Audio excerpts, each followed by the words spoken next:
Hello and welcome to Artifactor. I'm Daryl Etherington, and I'm here I'm with Greg Comparic. Yeah, there it is. Well, Yeah. we're regressing a little bit. We had a couple episodes there. Yeah.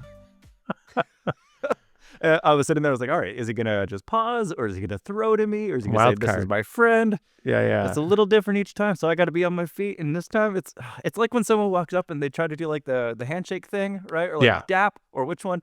I never know. I always get the wrong one, and so it's gonna be that. I'll always get it slightly wrong. There's a kind of like an improv. It's kind of like an extensive, ongoing improv class where, like, I'm just trying to teach you how to do improv properly, but with no knowledge myself of how to. I just say properly. yes and to everything. Right. Right. That is basically it. Is my understanding.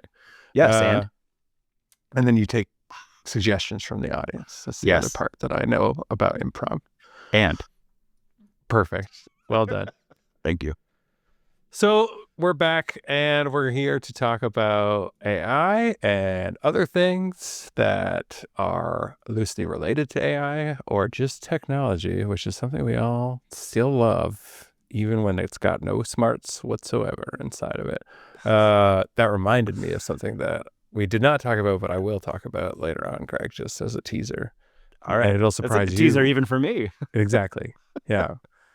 Listeners, we do a lot of preparation for this. We're very diligent, skilled, professional podcasters. And media personalities. I definitely wasn't hooking my camera back up about 4 minutes before we started recording. No, but that's true of all media. That's what they do at like the Daily Show. They just like go, oh, let's unplug all of our cameras and then like plug them back in again right before filming. This is how they work. Yeah, that's how it works. Okay. Let's get into it. There was some big news this week. There were some of the major model makers and AI folks doing their usual monkeying around, let's say. I don't know how to describe it, but we had OpenAI. OpenAI is, I think, super addicted to being in the headlines. I think Sam Altman can't go a week without having OpenAI appear in the headlines, if not being the headline in the technology industry. So they made some pre-announcements of things that are not yet here, but will, I think, next year be here was the time frame that they offered for it. Okay. And it is that they're going to do a hiring platform, a LinkedIn-style job platform thing. Okay. And that this will come next year. Did you see this news at all? Yeah, very briefly. So the idea is it's obviously be an AI-powered hiring platform. Yes. Right? Yeah. Okay. I'm immediately torn on this, right? Mm-hmm.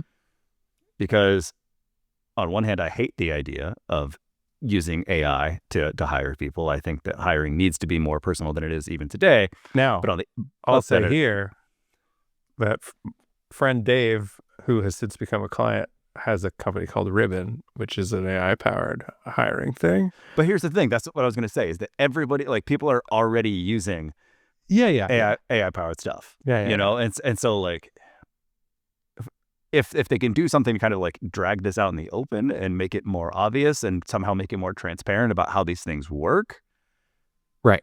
I'm for it.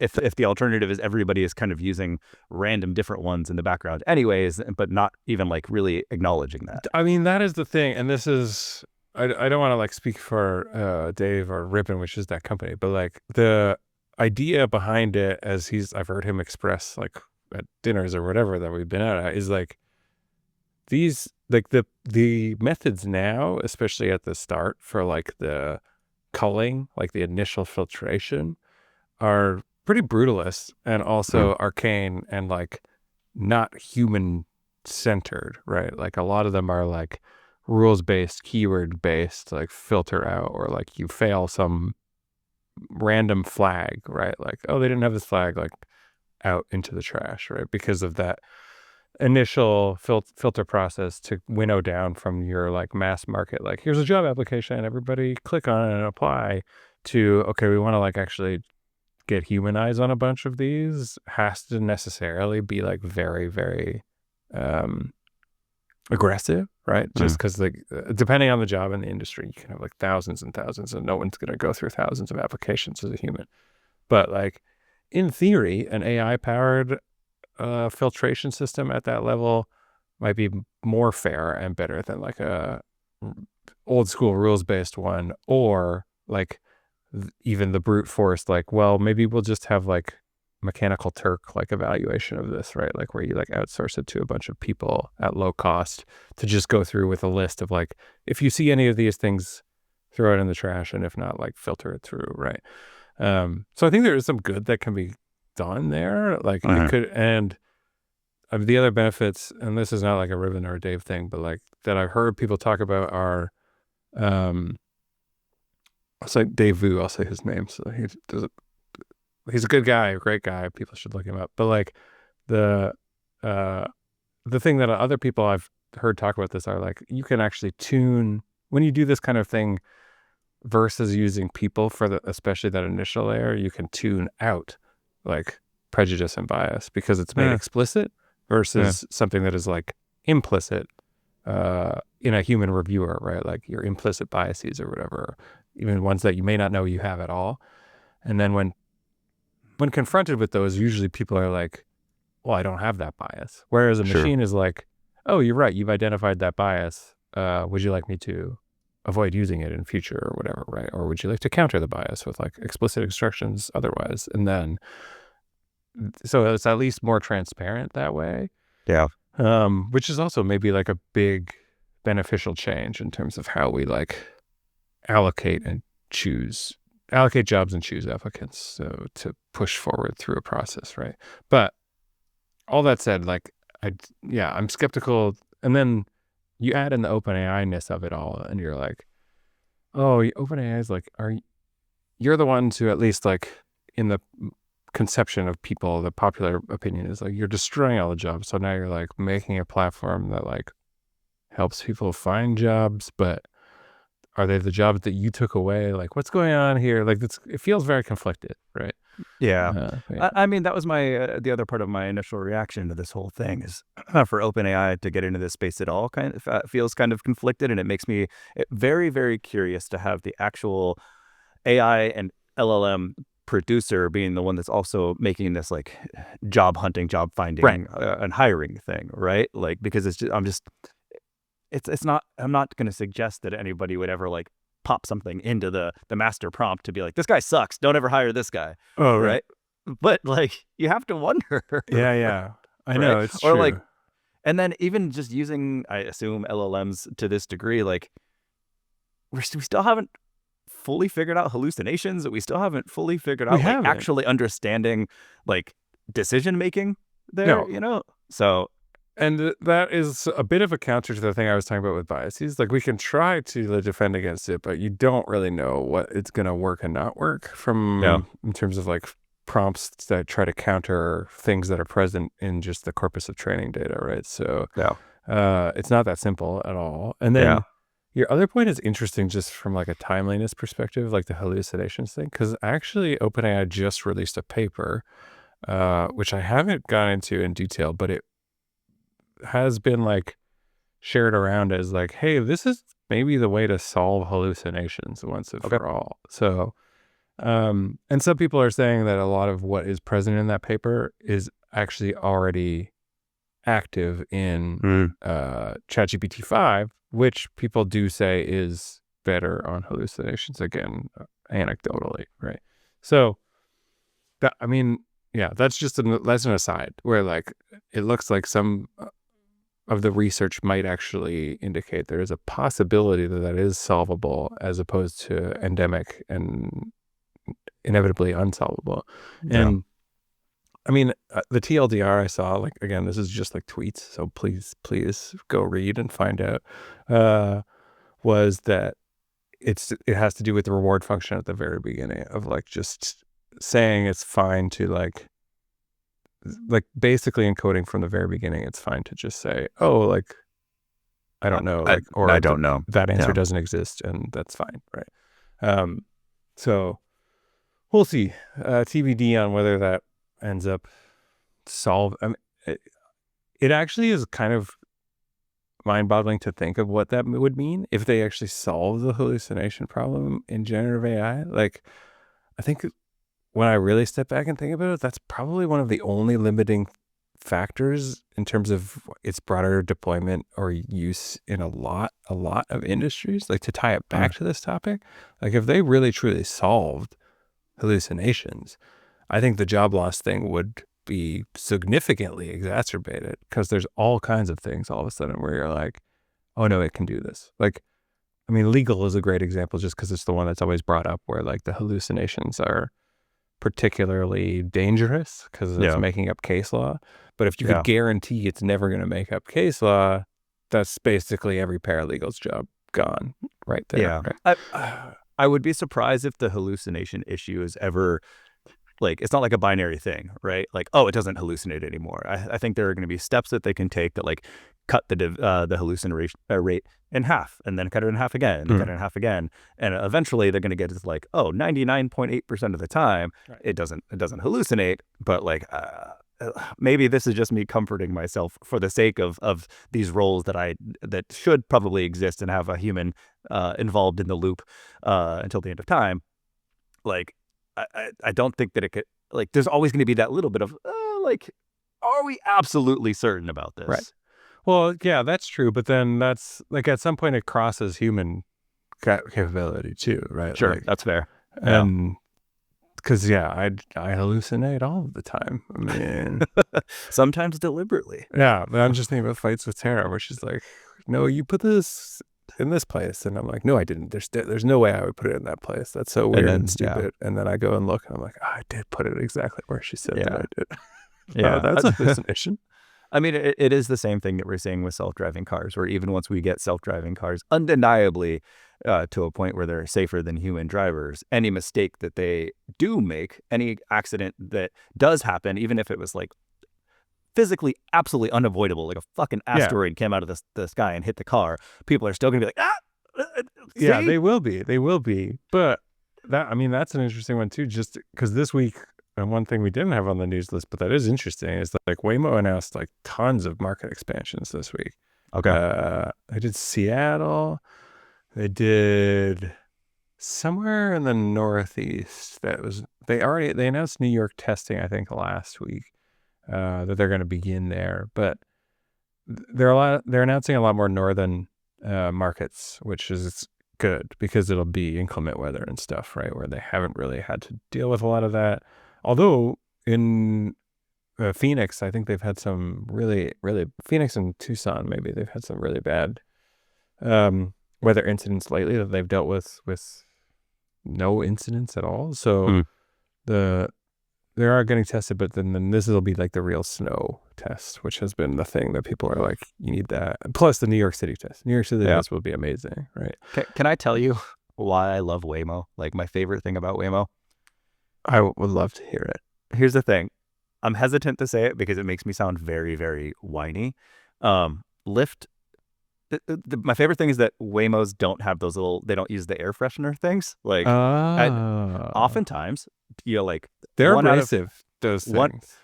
I don't know what the sensitivity I have to it is, but like, sometimes if they have like 3 or 4 of these air fresheners to, like, people get in their car that are stinky, or like that have been smoking or whatever, so they need these air fresheners to help, like, just keep doing their job faster. That doesn't happen in a Waymo, but those air fresheners make me feel like crap.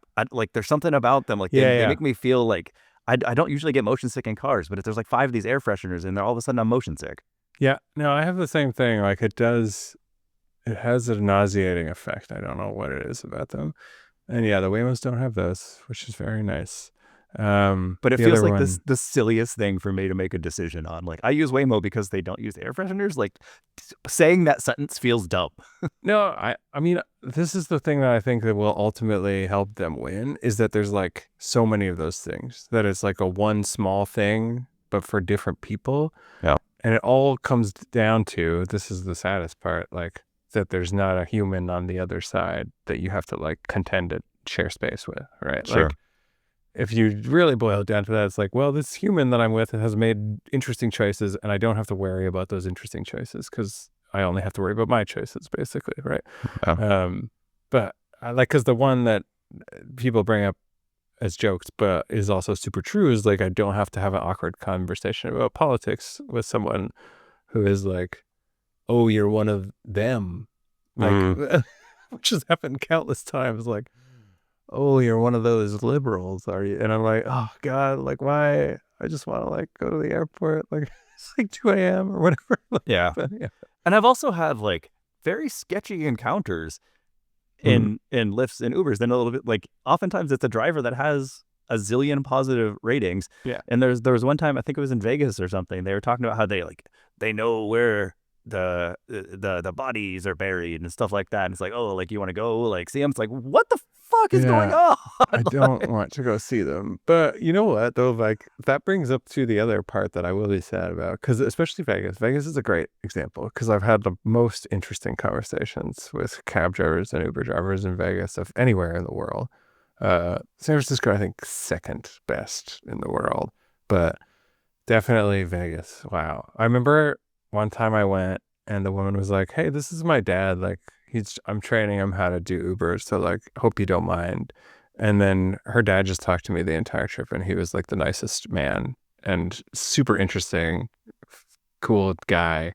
He was a former like cardiac care specialist or something, like cardiac imaging specialist. But yeah, like very weird, bizarre, but extremely human. And then also something that will not happen when we're doing Waymos everywhere, right? Yeah. But the Waymo push is real. Like they're just they're popping up everywhere. They're doing a lot of freeway now. Like they're very close to being able to do freeway in the Bay Area and in LA. They're doing routes to San Jose Airport now in the Bay Area. And then I think SFO will follow soon, right? So, are they in the East Bay yet? They are in the East Bay. Yeah, they're in Oakland. What? Yeah, they are. If I remember correctly, but yeah, I don't remember which parts. They might be geo-blocked, but sure. The geo-blocking I know from. He tweeted this, so like it's not gonna blow anybody's spot up, but like one of the engineers on the Waymo team, like a lot of the geo-blocking at this point is just demand based. Like they basically are confident that they can drive anywhere, but they don't want people to have wait times of over 15 minutes for a pickup. Right. Sure. That's fair. Yeah. The map doesn't currently show that they're in Oakland, but maybe I misread that, or maybe it was like a coming soon announcement. Yeah, and they might have also just not updated this yet. But I'd be very excited once it comes to the East Bay, just because there are oftentimes when honestly, like I need to get some work done, but I also need to make it to San Francisco. Yes. And so that would be a pretty ideal way to do it. You know, it's just to sit in the back of a Waymo and get it done real quick. Yeah, this is what I was talking about with somebody at my new job last week. Like last time I was in San Francisco, I was in South Park area, like down by the stadium. And then I was going to the Sutro Baths just to have a walk by myself along that path that like gives you a nice view of the Golden Gate Bridge and is a very nice nature path. But like I just hopped in the Waymo and it was around rush hour, so it was like a 45-minute to an hour Waymo, but it was wonderful, like very pleasant, and I just worked the entire time on the way. I didn't need to worry about anything. And then also shout out Waymo, they just added, I haven't been back since, but they just added Spotify integration. So they used to have, you could play your own music through like YouTube Music or whatever, like just by connecting your Home Assistant account. But now you can bring your Spotify account and have it like loaded up and ready to go as you get into the car. Right? Cool. Which is great, but it does mean you're going to miss out on those chill vibes. I really love the default Waymo soundtrack, which is also available as a playlist on Spotify. So maybe I'll just load up that playlist and then get in the Waymo playing the default playlist, but through a different service. Yeah, unfortunately for me, every time I get in, if it just kicks on my Spotify, it would automatically start playing K-pop Demon Hunters, because that's all my kid wants to listen to. Actually, that would be fine with me. That would be very, very fine. It is. The soundtrack is all bangers. It's all great. But it gets stuck in my head to the point that I can't sleep. I don't know if you've ever had this happen, where you have like that golden song is so burned into my brain. Yeah. It's like it is an actively eating earworm, right? Yeah. It's eating my brain every night. That song was so at my new job, they were looking for a song to play at the all hands they were having, and they were like, which song should we play? And I dropped in the YouTube for Golden, and they were like, yes, you nailed it in one. And then they did play that one. But, yeah, nice. Great track. Great track. I don't think we can include it here, unfortunately. I don't know about the copyright situation. So this episode will last 7 seconds on YouTube before it vanished forever and is thrown into a memory hole. But I'm sure like listeners have probably heard it, unless they live under a rock or something. Honestly, I actually can't go anywhere with my kid's soccer practice this week is right behind a school, and they just had it on loop for the kids that were like the aftercare program. It was just playing all the time. And I realized like, wow, like I have not managed to go 24 hours without hearing this song. No, nor will you ever again. So. Okay, but that was a very elaborate distraction, because the only other thing that I wanted to say about the OpenAI hiring platform thing is that they're also going to do certification and upskilling as part of this. They're going to certify people as like OpenAI chat, like GPT literate effectively, and then offer that as like something that other employers recognize of like, oh yeah, this person knows how to use AI assistants and AI agents in the course of their work, which I found like a very interesting additional detail about this announcement. Like, it's not unprecedented, and I remember Google, like, I want to say like 5 years ago, 10 years ago, when like the coding boot camps and stuff became really popular, like Google started offering these certifications in a lot of their services and software, both for internal hiring and I think to signal to the market. And like Salesforce offers this all over the place for people for use of its tools. But then, yeah, this is a weird one, because it's basically saying like, this one's good at prompting, or like, you know, kind of like this person just knows how to use ChatGPT, which to me feels like a funny thing to signal. But I guess in this era of change, like that probably is pretty significant from an upskilling perspective, especially for people who have been in the workforce longer. I'm trying to avoid just saying older people, but like that is what I mean. So, you know. Sure. Yeah. But what do you think about that? Would you, if you're a hiring manager and you see like OpenAI certified, how does that strike you? I don't know. I guess it really depends on like what they're certifying, right? Like if it's just certifying that someone can prompt, like maybe it's a silly thing on my part, but like I kind of just assume that most people can, just because of the way that it's built. If it's meant to, you would be surprised, Greg. Really, some people just can't.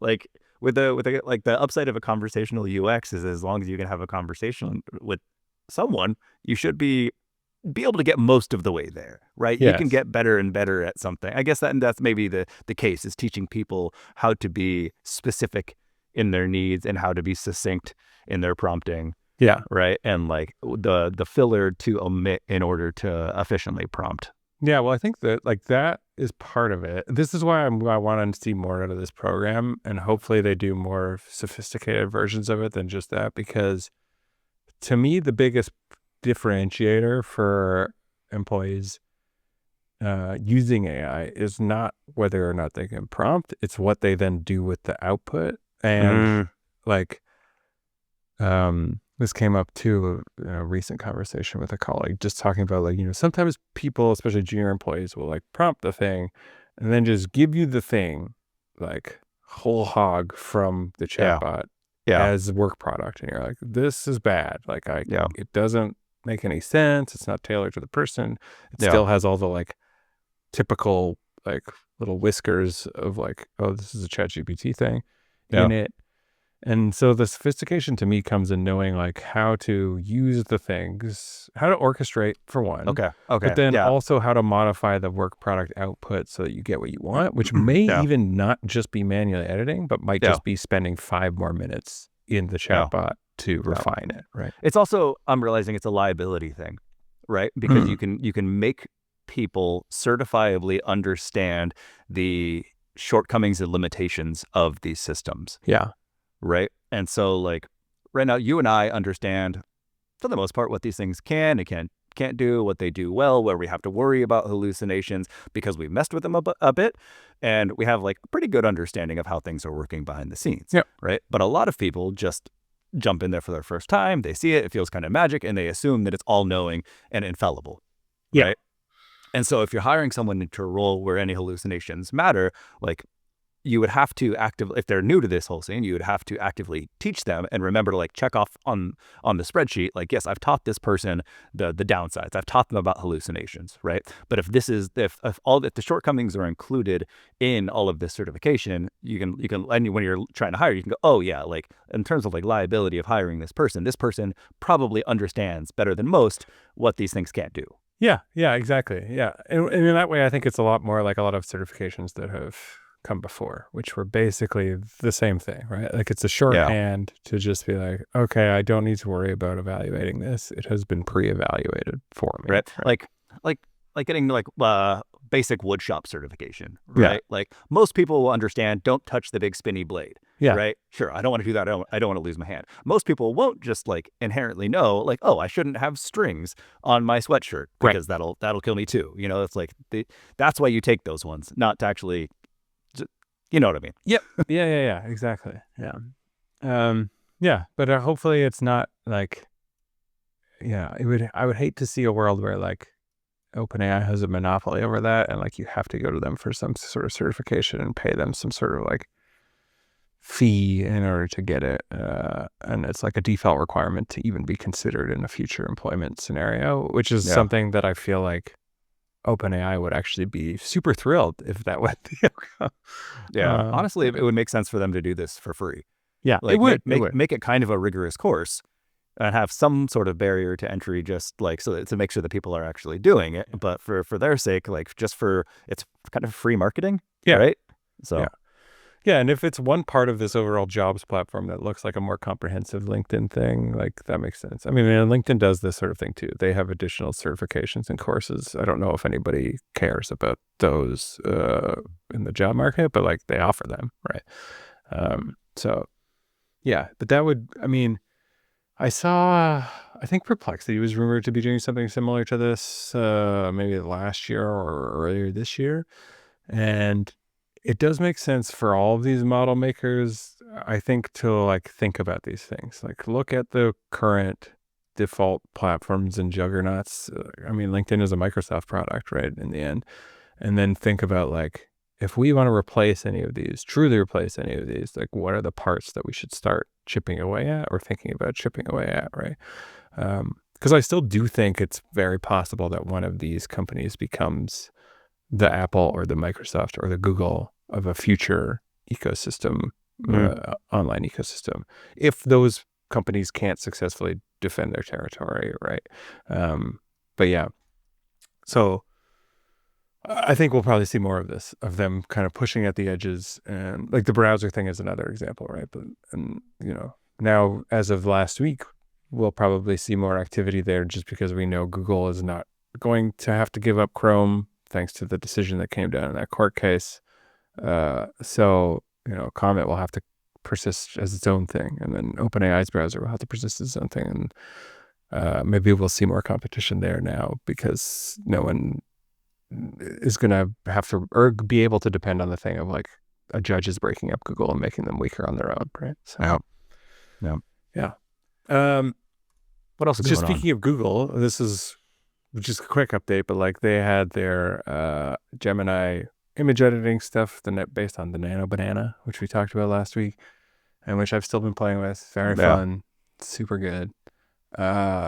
Sometimes they released this thing, which we'll link, which is like one of their employees made it, but it's Picture Me by Gemini, and it's one of these apps that I think it's called Nova is their app builder, where you build with like the power of Gemini underneath, and it's just like a prefab options in case you're like not super creative on the prompting front or whatever. You can just like upload a photo, and then you can select one of the theme outputs they have. So they have like time traveler, and it will produce like you as you would look in different decades past. Miniature Me, which is the one I tried, which was very fun, that makes like little figurine, like action figure stuff out of you. There's a hairstyle one. There's a headshot one, which is the other use that I came up with too, like myself. Yeah. But yeah, it's fun. It's kind of productizing viral prompts. Yes. Yeah. Right. And like making it like an Instagram filter kind of thing of like, oh, you don't have to figure out this process or figure out the perfect wording to get this like cool kind of effect. Like, let's just let's just bundle all that up, make it one click. Yeah, and it's good in multiple ways, because on the consumer level, it's just like, oh, this is fun. Like, I don't have to think about it and I can do it. But then it's also an advertisement for Gemini's own app building capabilities itself, because it's like, hey, by the way, if you're even more creative, you can come up with different things to do this too. Like, the thing that I might try to do based on this now is do the thing that I talked about last time, where I really love Fujifilm's like film simulations, and I want a way to just be able to apply different film stocks to different images. So I would love to just figure out a way where I can do like this exact interface, like your photo, and then choose your film stock, and then it would give you the output, right? So yeah, I haven't tried playing with that yet, but that is my to-do from this podcast. So. Check back next week. Yeah. And then also just they shared some stats, but they had massive increase in usage of Gemini on the back of the Nano Banana release, which you might expect since it's been all over YouTube, all over social media, all over everywhere, in a way that like their usual stuff doesn't hit, right? Because it's very much like, hey, check it out, you could do this cool, crazy shit with this new Nano Banana thing. And people are like, well, what? And then, so I think it really is serving to broaden their audience in a way that they probably were hoping that it would, right? Yeah.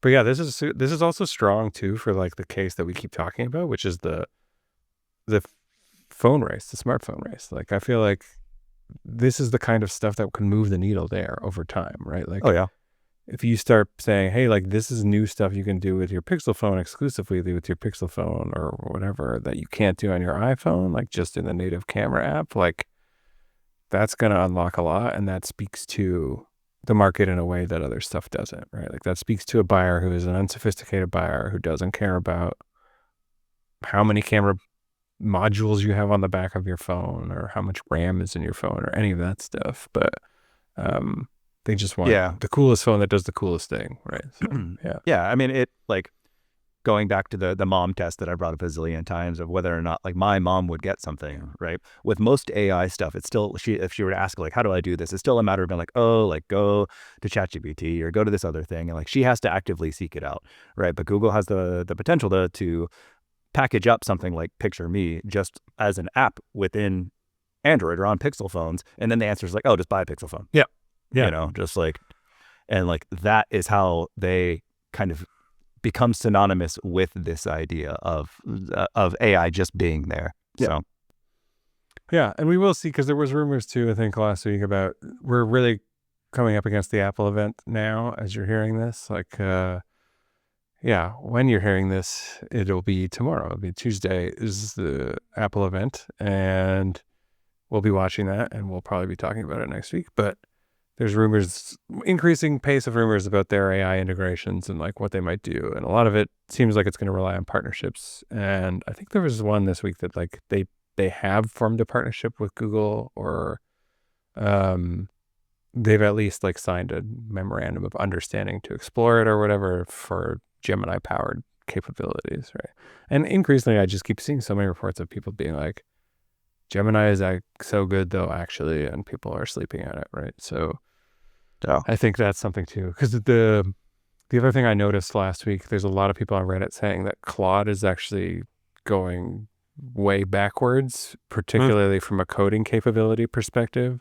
There's a lot of Reddit posts about this, and everyone's basically saying that it got dumber for no apparent reason, like within the past month or so, or 2 or 3 weeks, and continues to get dumber. So, and then in the context here is that they're also saying Gemini is actually much better, and people should consider switching to that. So I don't know what's going on there. That's another one of the weird things about the generative AI landscape, is sometimes you can have these things where like it seems like the model just regresses at certain tasks after a certain bandwidth of use. I mean, it's so hard to know why. Yeah. Right. So it's like, I guess there's a couple, there's a couple different possibilities here. One, it's like people using it more, and so they are finding the limitations of it. And so what they expect to work because they're more advanced isn't, right? So like, you know, like their level 101 stuff was fine. And then as they get better and better, they're hitting the walls like, this sucks. Yeah. Right. Or like, is there something about this, like with the model kind of, there's this idea that models kind of get tired. right? Exactly. And like we don't really understand why, but like nothing actually changed about the underlying model, and yet like it's performing worse. And so like how do we get it back to the kind of like almost like save state where it was on day one? Right. And why isn't it there? Yeah, they have a degradation despite not supposed to. This is like, again, very loose. I don't really understand. So, but like, I don't think they're supposed to be self-improving or iterative at all after like the big training approach, right? Right. So it's very weird. Why does it seem like they do get tired? It's from someone who's grown up around computers where it's like, that is not the case. That is not how computers work. For that to seemingly be the case is very bizarre. Or in the third case, it could be like, oh, because people were finding ways to escape sandboxing or whatever to escape the boundaries, they had to put in additional limitations. They had to adjust the base level prompt, and that is rippling out in other ways. Right. Yeah, because they do make changes to them. I don't want to say like they're static once released. Like they do make changes to them, and then sometimes they'll announce those as a point iteration. Or like just brackets new, which is very funny. Sometimes they've just said this is Claude 4 or whatever, or Claude 3.7 Sonnet brackets new. Like, and you're like, what? But it's like, so it's even when you're at the company, it can be hard to know why exactly something isn't working the way it did an hour ago. So as a user, it's like impossible. Exactly. But we'll keep an eye on that just in case, mainly out of curiosity. I'm very interested in that kind of stuff, but I'm still finding it's a very capable writing partner and creative partner for me. So I'll be using it for that. I think that was all I wanted to say about Gemini. I'll just say briefly that mainly just so people can go check it out, because we talked about Mustafa Suleiman talking about seemingly conscious AI and like why that's a problem. So and like, not that the stuff is becoming conscious, which is like, the kind of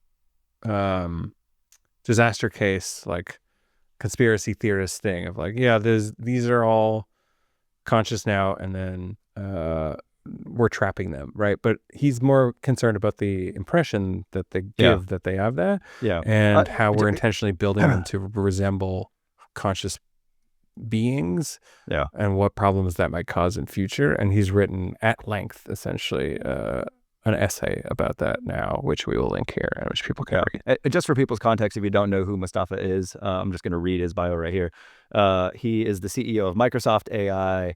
He was the co-founder of DeepMind, which was acquired by Google, and then he left DeepMind to co-found Inflection AI. So he's deep in this. Like he knows perhaps better than anyone the current state of things and how we've gotten here. Yeah, for sure. And I also I want to say, like, so he's also now like the CEO of consumer AI at Microsoft, right? Because when Inflection got acquired, and then so he's back in at Microsoft. But he this is depressing because I just looked up his Wikipedia too, but he's actually like 2 years younger than me, which I hate and makes me super sad.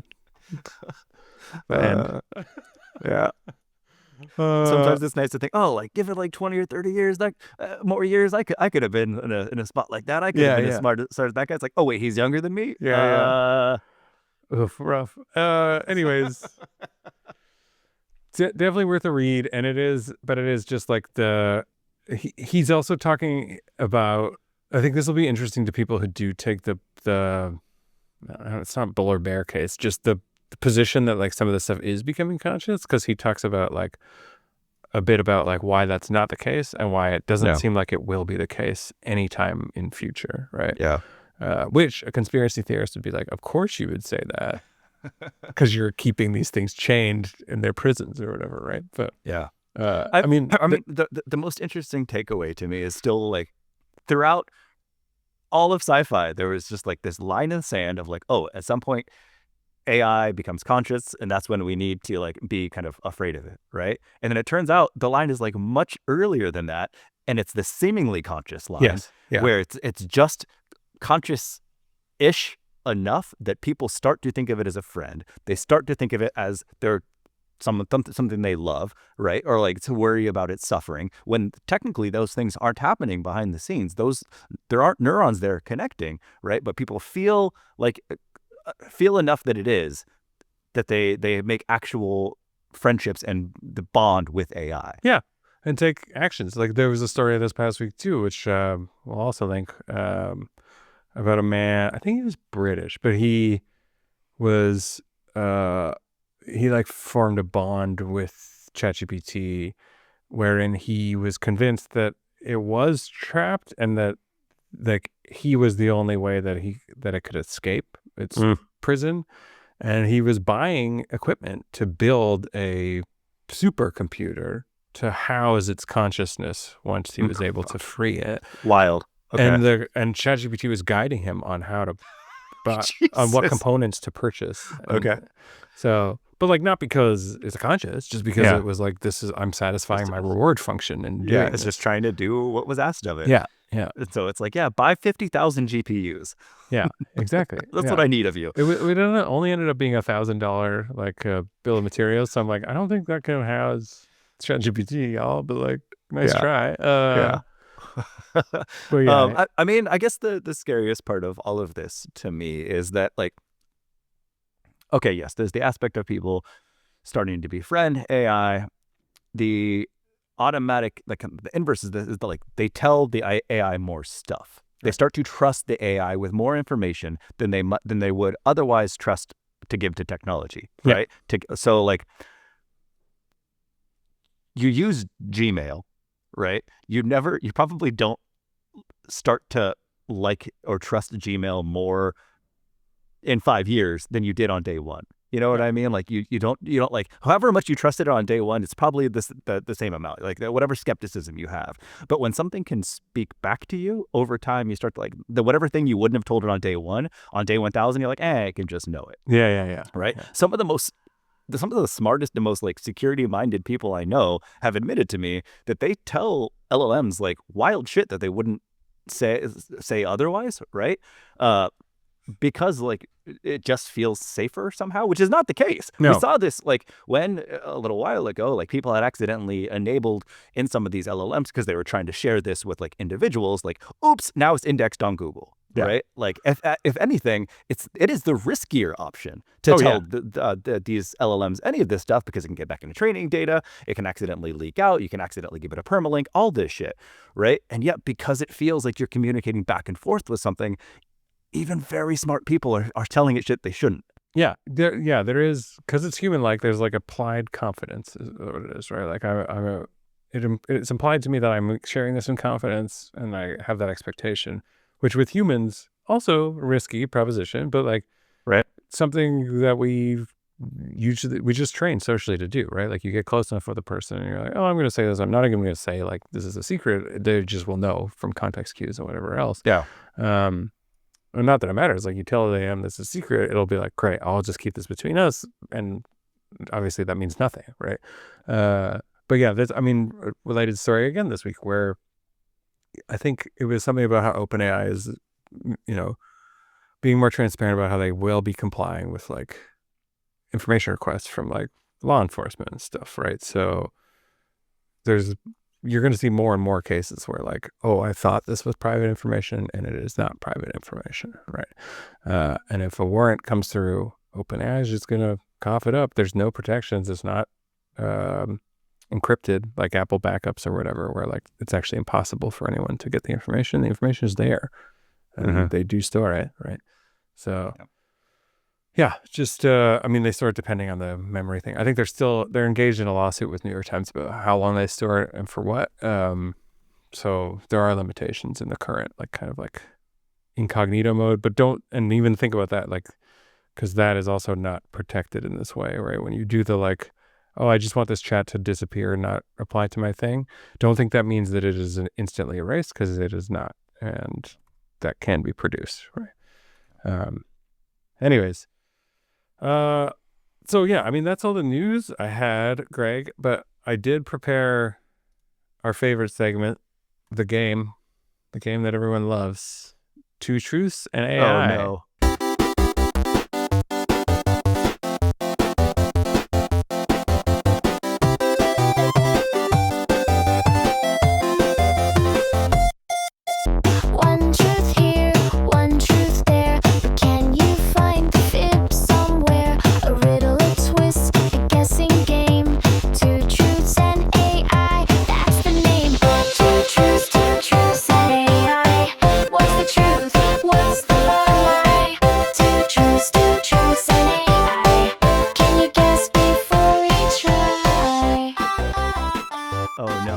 people context here. Just on where my brain is at today. Wait, because I'm the one guessing today, right? Yeah, that's right. Okay. I had like a gnarly allergic reaction to something last night that I was eating at a restaurant. And so I'm hopped up on antihistamines right now. So my brain is not firing on all cylinders. So I am absolutely going to lose this one. But let's go. Okay. Do you want to do, so this is my wrinkle that I chose. And you can tell me if this is bad or good. But I didn't prepare a backup because 2 of them are now AI generated and one of them is real. Okay. So it's flipped. It's 2 AIs and the truth? Yes. Is that bad or good? Fuck it. Let's try it. Okay. I just wanted to change it up. Let's see how it goes. So it's 1 truth and 2 AIs. It doesn't work anymore. It is no longer a play on 2 truths and a lie. I'm not going to change the theme song because it's so good. So just like jam out to the theme song for a little bit. And then remember the rules. Okay. Are you ready? No. Yes. Go. It's okay. Okay. So this one is called Orovia. Okay. And the tagline, all these have a tagline, and then they have a little description.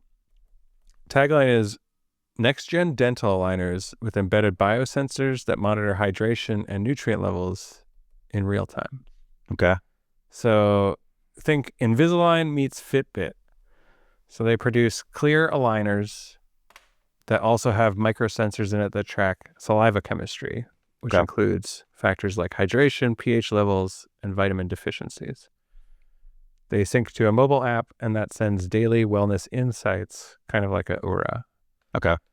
But the orthodontists on the other side get clinical data so that they can have a more detailed view of what's actually going on with your mouth health. And then users get whole mouth health tracking as a lifestyle feature. Okay. This next one is Blink Troll. So their tagline is bring your moving target anywhere.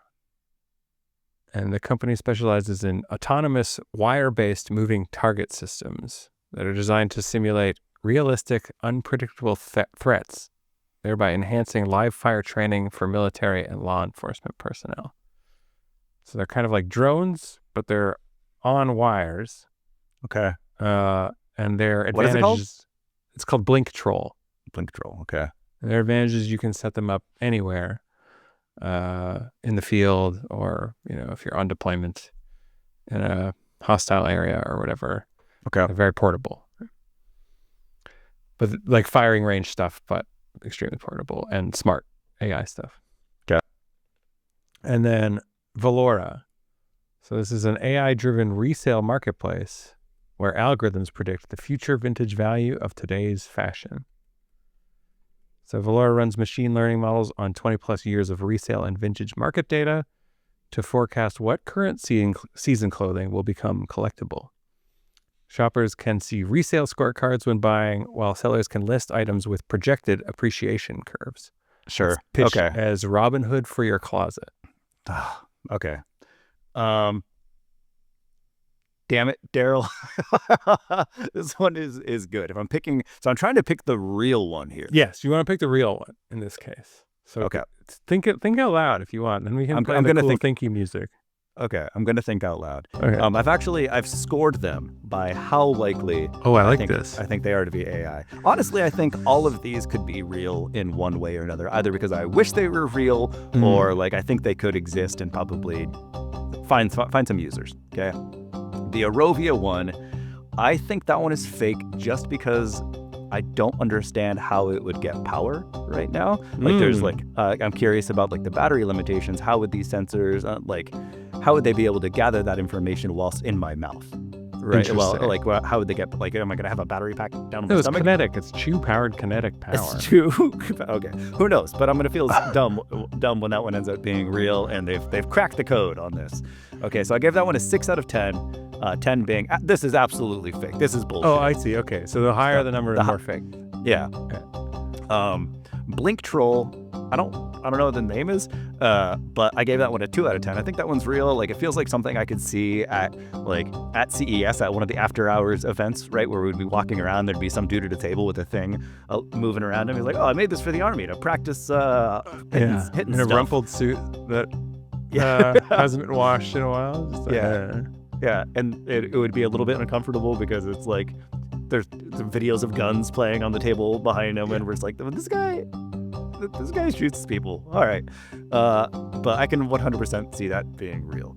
I gave it a 2 out of 10, and then Valora I gave a 5 out of 10. I don't know exactly why, but just because I don't know if there's enough data there in terms of like why certain vintage clothing goes for so much more, besides like obvious names, right? Like if it's like a vintage Nirvana shirt that somehow hasn't rotted away, it's going to be worth $1 zillion billion versus some other but there's like beyond the obvious stuff, like there's just like you have to deal with just trends, you know, in human wants and desires, and like what celebrities are wearing, and so that becomes super complicated. Right. And so I gave that one a 5 out of 10. So I think the fake ones here are Arovia and Valora, and the real one is Blink Troll. You are correct. Yes. All right. Do I get 2 points? Sure. Yay! I think that means I've caught up. Yeah. Okay. So nice. Does my logic sound there? Yeah, very, very sound. Yeah, I think the Blink Troll one too, just the name is, it's a Danish company, and they just like trolls. That keeps happening, right? Like, yeah. Where we're like, what's up with the name? And then it turns out that it's just from they have a different primary language. Yeah. I mean, and the other names were like interesting. This one I had ChatGPT 5 do, so just sort of, and like I'll share my prompt too. I'm playing a game with a friend where we have to guess the fake startups from the real ones. Can you generate some fake startup names / elevator pitches? Make them unusual but believable, and focus on names that sound like real startup names. So yeah, that was honestly, Arovia and Valora they kind of sounded like medications, but they did sound feasible to me as startup names. Yeah.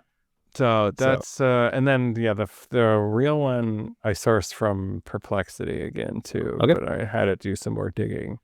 I made sure like, hey, don't like pick ones that would be on the first page of like search results for like weird startups. So cool. That makes sense. Okay, well, clearly I just need to be on antihistamines all the time because I killed it. Yeah, nicely done. Nicely done too. Even with the curveball, which was not fair, that I threw in your direction. I liked it. I'll be honest about that. It completely breaks the name of the game, but I like it. Here's what the honest truth is, so that listeners and you can know. I forgot the mechanics of the name. And just had 2 and 1 real one. And I was like, do I go get another real one real quick? No, I'll just go with this. So. We'll have to modify the song somehow. So it's like 2 lie. No, it doesn't work. It doesn't work. Everything. I know. Just play it in reverse. All right, man. Oh, that was fun. Yeah, it was a good one. Anything else you wanted to share or talk about? Did you use AI for anything fun this week? Honestly, no, not really. No exciting examples. I have found a new love for watching live sports that I never had before, but doing it with like ChatGPT open. Because oftentimes the reason I've never really gotten into sports is because there's something I don't understand, and then I kind of get stuck on that, and then so I'm Googling on my phone to try to figure out what that thing is, and by the time I get it, I've already missed enough the game, and I'm like, I don't care anymore, right? Whereas I say sports, but what I really mean is Pokemon World Championships. Oh, okay. That's a big jump, I know. Yeah. But I was watching now this is I've tested the theory by watching other live sports like the tennis matches a couple days ago just to better understand those. But in the Pokemon one specifically, it was throwing up I can't remember what word it was now. I think it's catch. Right? And it was using the word catch in a way that I've never heard within a Pokemon context before. Catching in Pokemon is you catch the Pokemon. Yeah. How are you doing that in the middle of a battle? But it turns out if you if you switch out so say if you have a Pokemon that's like already beat to hell but still not knocked out, right? At the very last second, if you know that your opponent is about to like unleash on you, if you switch to that weakened one to like basically eat the damage instead of your stronger Pokemon, it's called like catching. And this is like most popular within Pokemon Go, where the mechanics and the timing were way different than the other battle games. And so like I was watching this and I was like, I have no idea what the hell this means, and I played this game, you know. And so it was really nice to still be able to watch the thing but have ChatGPT kind of chew through it for me. So yeah, that's a great use, because you could just be like, oh yeah, what's going on with this? Or you could even just hold up this is voice mode, but you could just hold up and have it like explain this, like through a segment, right? Like they just talked about this thing, like explain what they're talking about, and then and so it's like the same with the tennis thing. It was nice for me to be able to ask questions, but like I'm not distracting anybody else, you know. I'm not distracting myself. It's just I can learn as I watch this thing, and it made me enjoy sports, Pokemon Go, more than I would have otherwise. So yeah, that's a cool use. Yeah, it makes me want to try, like, this is back to like our Android experiment, but like living with Pixel Buds and something and just having it like quietly, like, okay, what's going on? Like, what's happening right now? That would actually come in handy a lot in work situations where I normally have to like bullshit on the spot and like pretend that I know what's going on. And then I wouldn't have to just make it up. I mean, that would help me as a parent. You know how many times a day my kid asks like, what's this flower? What's this thing? You know, and just to be able to be like, what's that? You know, and like get an answer in my head instantly would be great. It would make me, in the long run, it would probably make me very dumb because I wouldn't actually retain any of this information. Yeah, that is the risk. As I was saying it, I was like, oh, this is going to end up making us all so stupid. But we won't need to be smart. So very smart in the moment. Actually, this is an interesting thought experiment. Listeners, go watch Idiocracy if you haven't. And then come back and then imagine an Idiocracy in a world where generative AI exists and has improved vastly in the course of that time into the future. I was thinking about this last week when we were talking about the streeter stuff and TikTok potentially getting into just generating this stuff themselves. Like my brain immediately went to Idiocracy and like the ouch my balls scene, where he's just sitting there watching people get kicked in the junk over and over, like whatever. Like that could have been generative, right? Like that it's very easy to watch it in hindsight and be like, oh yeah, this is just an LLM generating these garbage junk kicking videos until the end of time. Yeah, but then they wouldn't have been watering their crops with Gatorade because it would be smart enough to like, no, use this, like dumb, and then they would just do that, right? Yeah. Unless at some point someone was like, I think I should water my plants with Gatorade. Right. And the LLM was like, yes, absolutely. That is such a great idea. Oh, what a smart idea. No one's ever thought of that before, but you're a genius, and here's why. Yeah. Okay, Greg. Gotta go water my plants with Gatorade. So I'll All right, Daryl. Catch you later, man. Bye-bye.